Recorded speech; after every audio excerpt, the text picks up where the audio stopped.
人類大命運，從智人到神人。Homo Deus: The Brief History of Tomorrow。作者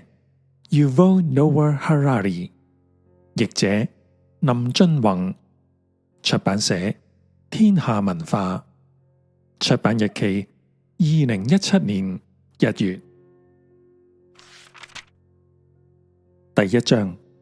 人類嘅三大新議題。第三個千禧年開始之際，人類醒來，伸展一下手腳，捽一捽眼睛，腦入面依稀記得某啲可怕嘅噩夢，好似有啲乜嘢鐵絲網啊、巨大嘅蘑菇雲之類咁啦。理鬼佢啊，不過係噩夢嚟嘅啫。人類行入浴室，洗下塊面，望下鏡入面臉上嘅皺紋，沖咗杯咖啡，打開咗行事曆就講：睇下今日有啲咩重要嘅事先。幾千年嚟，呢個問題嘅答案並冇咩改變。唔理係20世紀嘅中國人、中世紀嘅印度人，定係古代嘅埃及人，都面臨住同樣嘅三大問題：饑荒、瘟疫、戰爭。呢三大問題永遠都係人嘅心頭大患。一代又一代，人類向所有神明、天使同埋聖人祈禱膜拜，亦都發明無數嘅工具、制度同埋社會，但係仍然不斷有幾百萬人死於飢餓、流行病同埋暴力。好多思想家同埋先知於是就認為，饑荒、瘟疫同埋戰爭一定係上帝整個宇宙計劃嘅一部分，又或者係出自人類天生嘅不完美。除非走到時間嘅盡頭呢，否則永遠冇可能擺脫得到。但係喺第三個千禧年開始之際，人類開始意識到一件驚人嘅事。雖然多數人好少諗到呢件事，但係喺過去幾十年間，我哋竟然已經成功壓制咗饑荒、瘟疫同埋戰爭。當然，呢啲問題仲算唔上係完全解決，但係已經係從過去不可理解、無法控制嘅自然力量，轉化為可應付嘅挑戰。我哋唔再需要祈求某位神又或者係聖人嚟到解救人類，而已經相當了解應該點樣做就能夠預防饑荒、瘟疫同埋戰爭，而且通常都能夠成功。確實，仲係有啲時候呢，事與願違嘅。但係面對呢啲失敗，人類唔再就咁聳下個膊頭話冇計啦，世界就係咁唔完美，又或者係呢個係上帝嘅旨意。而家如果再有饑荒、瘟疫同埋戰爭爆發，而唔受人類控制嘅話，我哋會覺得一定係某個人出咗問題，應該成立調查委員會嚟研究研究，而且對自己許下承諾，下一次一定要做得更好。而呢一套辦法仲真係行得通，饑荒、瘟疫同埋戰爭發生嘅次數同埋頻率都確實喺度下降，咁係史上首見嘅。因為營養過剩而死亡嘅人數超越營養不良，因為年老而死亡嘅人數超越傳染病死亡，自殺身亡嘅人數甚至仲超越被士兵、恐怖分子同埋犯罪分子殺害人數嘅總和。到咗21世紀早期，平均嚟講，人類死於乾旱、伊波拉病毒或者係基地組織恐怖攻擊嘅可能性呢，仲唔及死於暴飲暴食麥當勞。因此呢，雖然各國嘅總統、內閣同埋軍事將領嘅每日代辦議題仍然滿係經濟危機同埋軍事衝突，但係就整個人類歷史嘅宏觀觀點嚟睇呢，人類已經可以睇向第二度，開始尋找其他新嘅議題嘅啦。如果我哋確實已經讓饑荒、瘟疫同埋戰爭得到控制，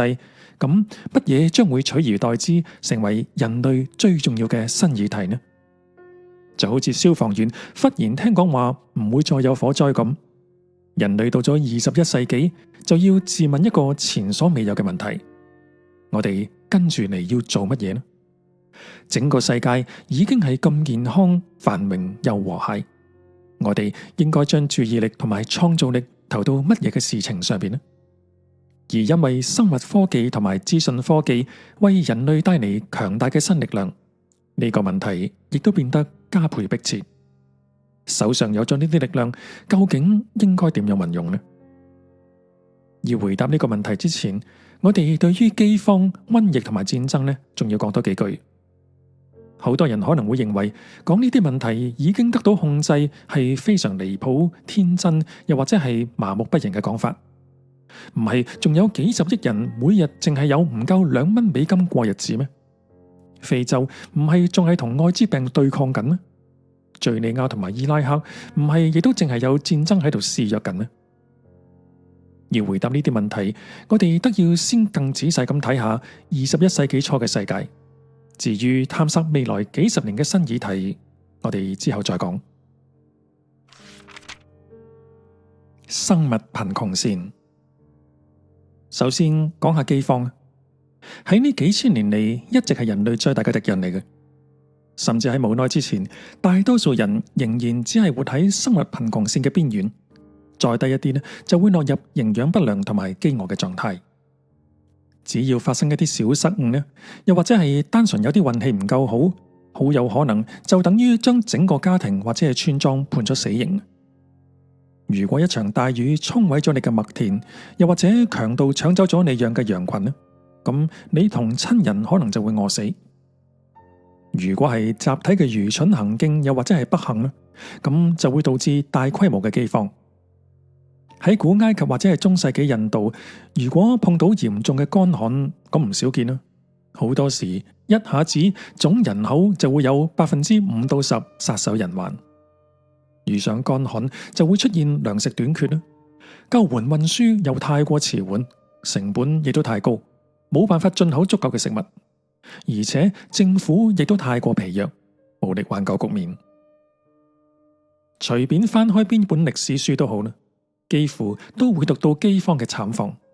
讀到人喺飢餓之下嘅瘋狂行徑。1694年4月，博韋一地嘅法國官員描述當地嘅饑荒、糧價飄漲嘅影響。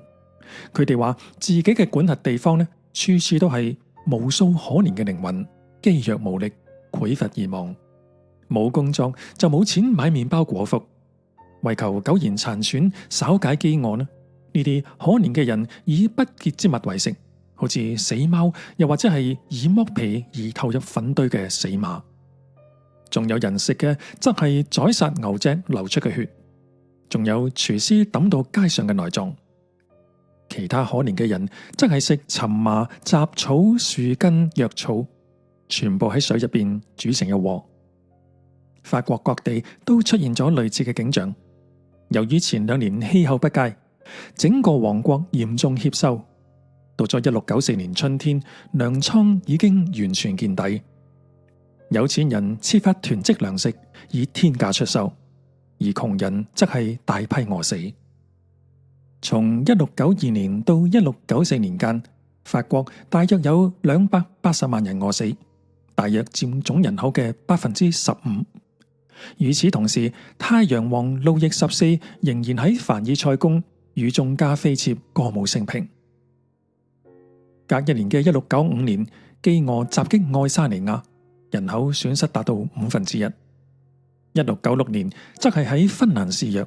餓死咗1/4到1/3嘅人口。從1695年到1698年間呢，蘇格蘭亦都遭受嚴重饑荒，部分地區餓死高達1/5嘅居民。多數讀者都可能知道，食小餐 lunch 係咩感覺？可能係為咗宗教因素而喺幾個節日禁食呢，亦都可能係連續幾日淨係飲蔬果醋，號稱有某種神奇嘅功效咁。不過，如果係連續多日一粒米都冇食到，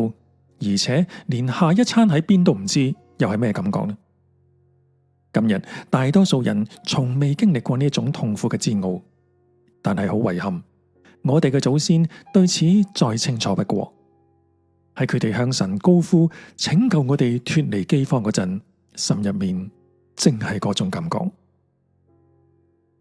過去幾百年間，科技、經濟同埋政治進步，張開咗日益強健嘅安全網，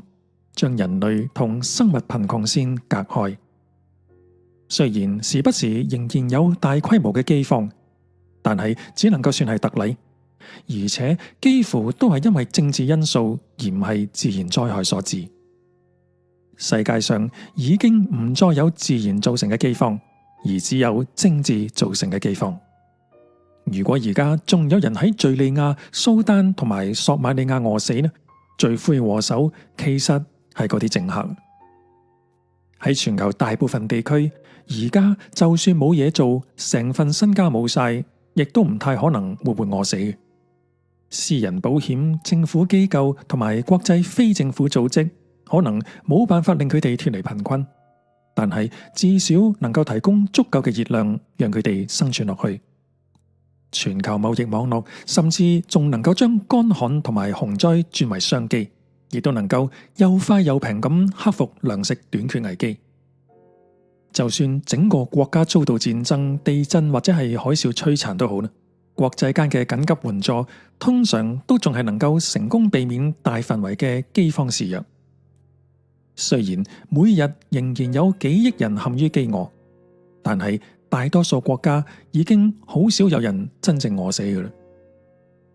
貧困確實會帶嚟好多其他健康問題，營養不良亦都會縮短預期壽命。即使地球上最富有嘅國家，亦都不免有呢個難題。例如，就算喺法國啊，仍然有佔總人口10%嘅600萬人陷於營養不安全嘅狀態。一早瞓醒，唔知道中午仲有冇嘢食，成日都要帶住飢餓入眠。而且就算食到嘢呢，營養亦都非常之唔均衡、唔健康，往往有大量嘅澱粉啦、糖同埋鹽。但係就冇足夠嘅蛋白質同埋維他命。只不過呢，營養不安全仍然算唔上係饑荒。21世紀嘅法國亦都已經唔係1694年嘅法國。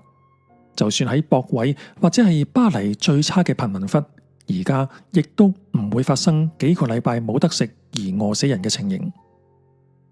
同樣嘅轉變亦都發生喺其他好多國家，其中最值得一提嘅呢，就係中國。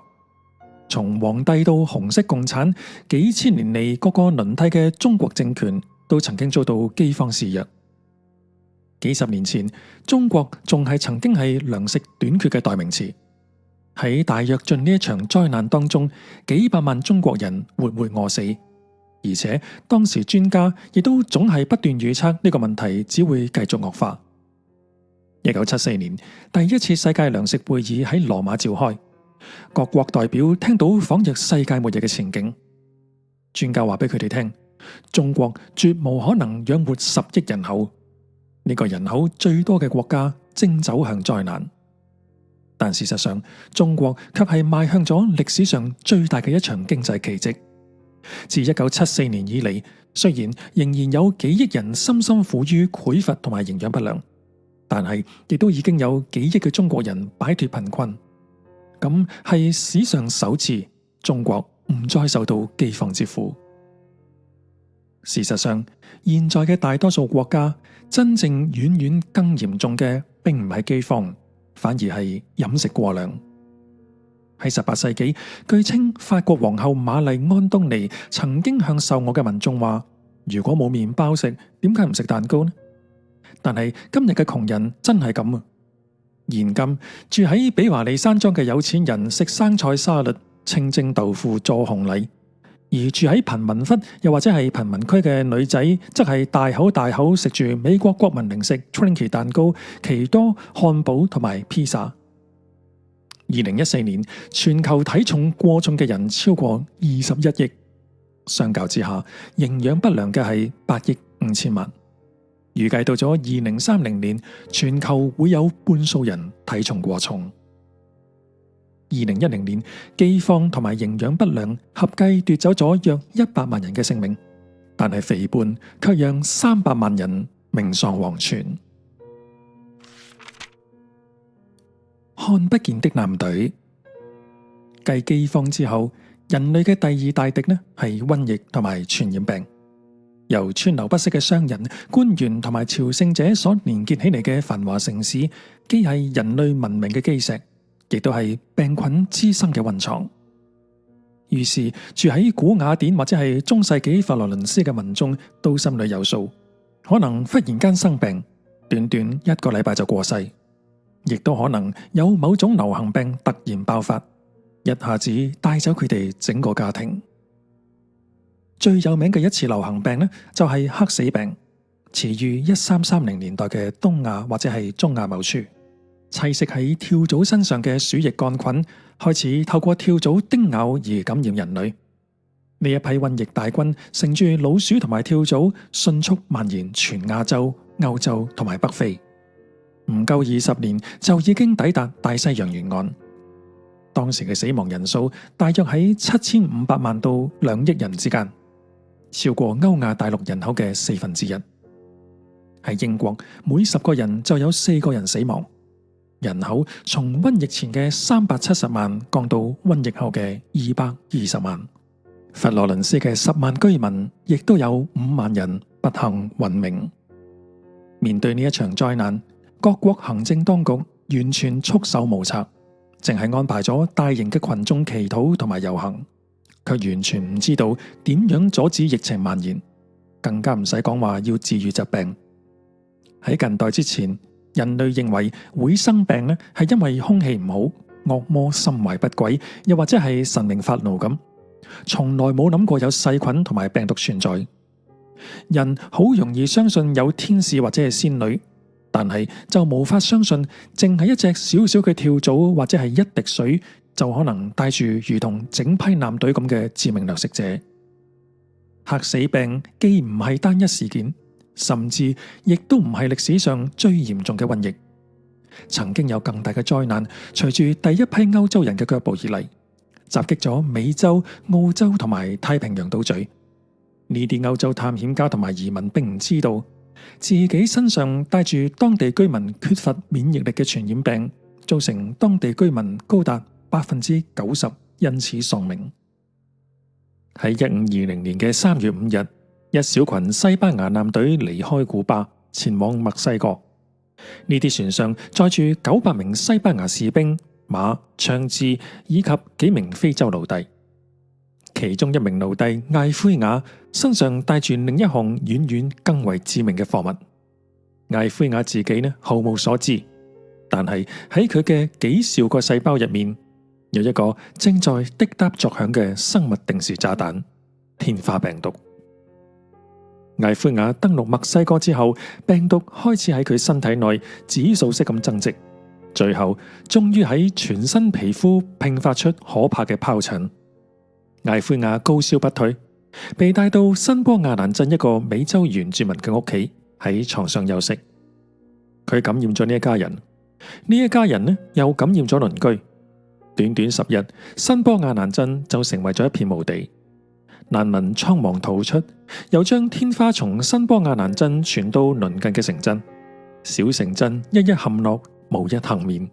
嚇壞咗嘅難民又一波又一波咁逃亡，將天花傳遍墨西哥，甚至超越國界。喺尤加敦半島嘅瑪雅人認為係3位惡神艾克普茲、烏贊卡克同埋索亞卡克夜晚從一個村莊飛到另一個村莊，讓人染上呢一種惡疾嘅。而亞茲特克人則係怪罪特茲卡特利波卡同埋西佩托提克呢2個神，或者話係白人施展咗某種黑魔法咁。病人揾到僧侶同埋醫師，佢哋建議病人祈禱、沖凍水涼、用瀝青擦身體，仲有碾碎啲黑甲蟲，然後搽喺傷口嗰度。可惜全部都徒勞無功，成千上萬嘅屍體就喺街頭腐爛，冇人敢接近，冇人敢埋葬。好多家族短短幾日全部喪命，當局下令直接將房屋推倒，以掩埋屍體。喺某啲聚落，死亡人口達到1半。1520年9月，疫情傳至墨西哥谷地，10月就進入咗亞茲特克首都德諾奇蒂特蘭。當時嗰個城係一座人口達到25萬人嘅宏偉都市，卻喺2個月之內至少損失1/3嘅人口，其中包括亞茲特克嘅皇帝庫伊特拉華克。1520年3月，西班牙艦隊抵達嗰陣，墨西哥城人口多達2200萬，但係到咗12月，僅係剩翻1400萬。天花只不過係第一波嘅攻擊嘅啫。正當西班牙嚟嘅新主人望住自肥，向當地人橫徵暴斂，流感、麻疹等嘅致命傳染病亦都一波一波襲向墨西哥。到咗1580年，該城嘅人口已經唔到200萬人。2個世紀之後，英國探險家 James Cook 船長喺1778年1月18日嚟到夏威夷。夏威夷群島當時人口稠密，足足有50萬人，從來未曾同歐洲或者係美國有過接觸嘅，因此亦都從未暴露喺歐洲同埋美國嘅疾病之下。Cook 船長佢哋就咁樣將第一批嘅流感、肺結核同埋梅毒病原體帶入咗夏威夷。後續嚟到嘅歐洲人再加上咗傷寒同埋天花。到咗1853年，夏威夷幸存嘅人口只係剩低7萬。瘟疫不再蔓延。時間進入20世紀良久，各種流行病仍然繼續奪走幾千萬人嘅性命。1918年1月，身處法國北部嘅戰壕士兵開始染上一種特別強嘅流感病毒，俗稱西班牙流感，幾千人因而喪生。當時嘅戰場前線背後係全球有史以來最有效率嘅後勤供應網絡，士兵同埋彈藥從英國、美國、印度、澳洲大批湧至，汽油嚟自中東，穀物同埋牛肉呢嚟自阿根廷，橡膠嚟自馬來西亞，而銅則嚟自剛果。透過人流、物流，呢啲地方都得到咗西班牙流感。短短幾個月內，大約有5億人，佔咗當時全球人口嘅1/3，都感染咗病毒。喺印度，1500萬總人口有5%因而喪命。大溪地呢14%喪命，薩摩亞有20%喪命，而喺剛果嘅銅礦場1/5嘅工人因而死亡。總計唔夠1年之間，呢一次嘅流感就帶走咗大約5000萬人到1億人嘅性命。相較之下，從1914年到1918年嘅第一次世界大戰，死亡人數都仲只有4000萬。每隔幾十年就會有咁樣嘅大型流行病海嘯咁向人類襲來，但係另外亦都有一啲規模較細、頻率較高嘅流行病，每年帶走咗幾百萬人嘅性命。兒童嘅免疫力比較低，特別容易染病嘅，因此亦都有人將流行病稱為兒童疾病。直到20世紀初，仲有大約1/3嘅兒童會因為營養不良同埋疾病而夭折。喺20世紀，由於人口成長加上交通運輸進步，反而讓人類變得更容易受到流行病嘅危害。對於流行病嘅病原體嚟講呢，好似係東京又或者係非洲剛果嘅首都金夏沙呢一種現代化大都市，會比中世紀嘅佛羅倫斯又或者係1520年嘅特諾奇蒂特蘭更加容易成為獵場。而全球交通運輸網絡效率亦都遠比1918年嗰陣要高。而家一株西班牙病毒唔使24個鐘就能夠抵達非洲嘅剛果或者係南太平洋嘅大溪地。咁講法，世界豈不早應該就係一個流行病嘅地獄，致命嘅瘟疫前赴後繼咯？但係喺過去幾十年間呢，流行病無論喺流行或者係影響方面都係大幅降低，特別係全球兒童嘅死亡率呢，更加係達到歷史嘅低點，只係剩低5%嘅兒童夭折，未能成年。喺已開發國家，呢一個數字甚至唔夠1%添。之所以有呢一項嘅奇蹟，係因為20世紀嘅醫學達到咗前所未有嘅成就，為人類提供疫苗、抗生素、更佳嘅衛生條件，以及遠遠更好嘅醫療設施。舉例嚟講咧，全球接種天花疫苗嘅運動咧就極為成功啦，讓世界衛生組織喺1979年宣布人類獲勝，天花已經徹底絕跡。呢個係人類首次成功讓某種流行病完全消失喺地球上。天花喺1967年仍然感染咗1500萬人，奪走咗200萬人嘅生命。但係到咗2014年，已經冇任何一個人感染天花或者係因此喪命。咁係一場徹徹底底嘅勝利，讓世界衛生組織甚至已唔再為人接種天花疫苗添。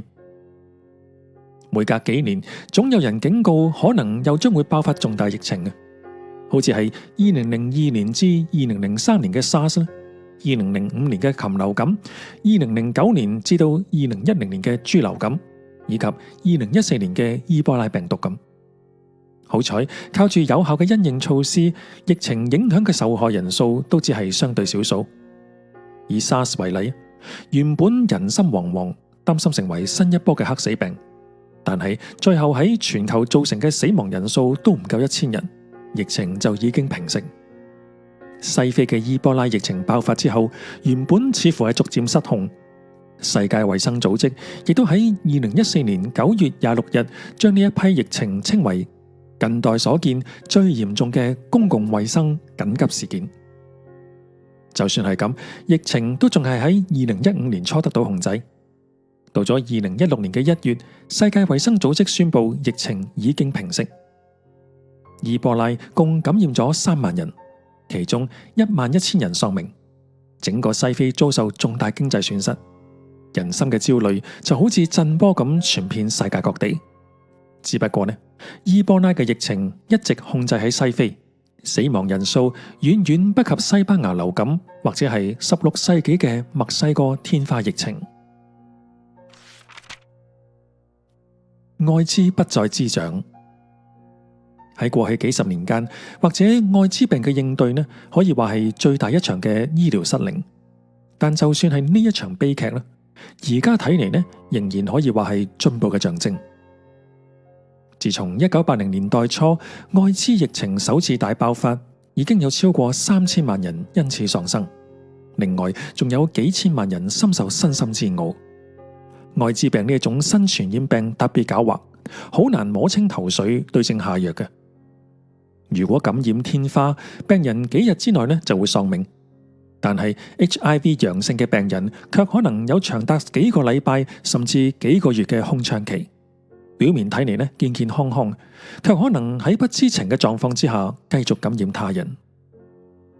此外 ，HIV 本身呢並唔會致人於死，而係會破壞免疫系統，進而使病人遭受其他疾病嘅威脅。真正殺死艾滋病人嘅呢，其實係呢啲繼發嘅疾病。因此喺艾滋病開始蔓延嗰陣，大家好難搞清楚究竟係咩一回事。好似喺1981年，紐約一間醫院收到2名艾滋病人，一個呢死於肺炎，另一個呢則死於癌症。當時完全睇唔出呢2位其實都係 HIV 嘅受害者，感染嘅時間可能得幾個月嘅啫，亦都可能長達數年咁耐。儘管面對呢種種困難啊，喺醫學界意識到呢一種神秘嘅新傳染病之後，只係花咗短短2年就揾出呢一種病毒，了解佢嘅傳播方式，並且提出有效抑制疫情嘅方法。再過10年，新推出嘅藥物就已經讓感染艾滋病從必死無疑轉成一種慢性病。至少係對嗰啲夠有錢、能夠負擔治療費用嘅人嚟講呢。試諗下，如果艾滋病嘅爆發唔係喺1981年，而係喺1581年，情況會點呢？當時好可能完全揾唔到疫情嘅源頭，唔知道艾滋病係點傳染嘅，亦都唔知道應該要點樣抑制，更加唔使講點樣可以治癒啦。喺咁嘅情況之下，艾滋病致死嘅人口比例好可能遠高於現在，與黑死病相當，甚至有過之而無不及。雖然艾滋病對人類造成咗慘重嘅影響，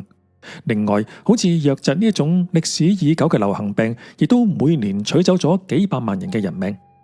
但係而家嚟睇，流行病對於人類健康嘅威脅已經遠遠少於先前幾千年來嘅情況㗎喇。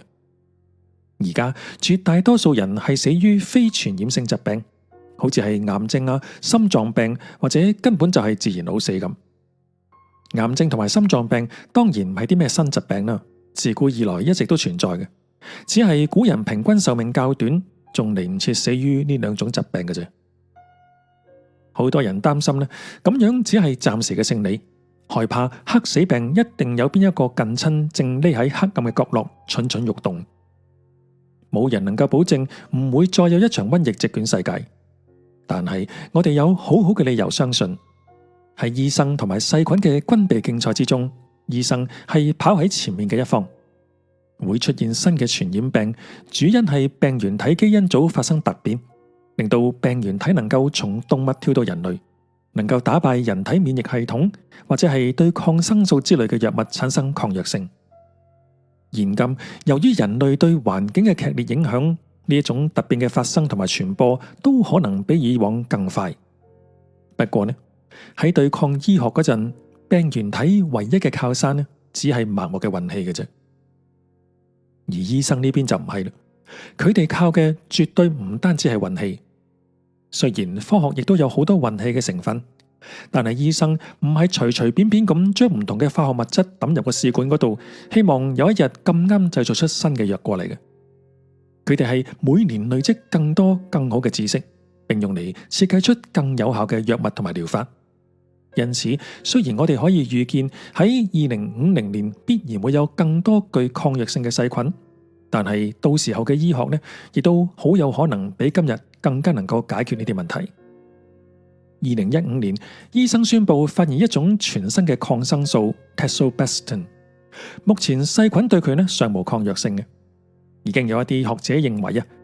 喺同高抗藥性細菌呢一場仗上邊呢，Tazobactam 好可能扮演住扭轉乾坤嘅角色。科學家亦都正在研發革命性同過去完全唔同嘅新療法，譬如有啲實驗室呢已經開始研發納米機械人，希望有朝一日能夠讓佢哋喺人類嘅血液之中巡航，揾出並殺死病原體同埋癌細胞。細菌呢一種微生物可能已經累積咗30億年對抗生物嘅經驗，但係講到要應付納米機械敵人，咁可能就完全係新手上路。因此，細菌要演化出有效嘅防衛機制，將會加倍困難。雖然我哋唔敢保證絕對唔會爆發新一波伊波拉或者係未知流感病毒嘅疫情，橫掃全球造成幾百萬人身亡咁，但係至少我哋唔會認為咁樣係不可避免嘅天然災害，我哋反而會認為咁係不可原諒嘅人為疏失，要求有人為此負起責任嘅。例如2014年嘅夏末咁，有幾個禮拜情勢睇嚟相當不妙，似乎伊波拉病毒已經佔咗上風。當時亦都就倉促咁成立咗調查委員會，初步報告喺2014年10月18日公布，批評世界衛生組織對疫情爆發嘅反應唔合格，並且認為呢一次嘅疫情要怪罪世界衛生組織非洲辦事處處於貪污腐敗、效率低落。進一步嘅批評呢，仲拉埋啲高層級嘅人，批評整體國際社會嘅反應太慢，力度不足。呢一種批評背後嘅假設呢，正係認為人類嘅知識同埋工具已經足以防治傳染病。如果疫情仍然失控，原因就係人類嘅無能，而唔係咩神嘅憤怒。艾滋病亦都係類似嘅例子。雖然醫生早喺多年前就已經了解艾滋病嘅機制，但係喺非洲撒哈拉沙漠以南嘅地區，艾滋病仍然持續感染並奪走幾百萬人嘅性命。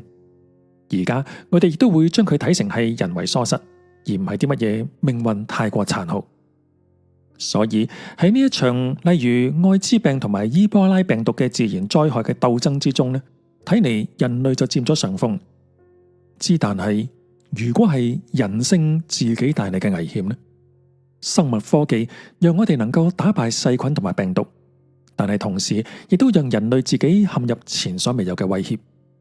同樣嘅工具喺醫生嘅手上能夠快速揾出同埋治療新嘅疾病，但係喺軍隊同埋恐怖分子嘅手上呢，就可能變成更可怕嘅疾病，足以毀滅世界嘅病原體。因此，我哋或者可以話，流行病喺未來呢，要危及全人類，只有一種可能，就係人類自己為咗某啲殘忍嘅意識形態，刻意製造出流行病。人類面對流行病束手無策嘅時代，好有可能已經成為咗過去。但係有啲人可能反而有啲懷念呢個時代添。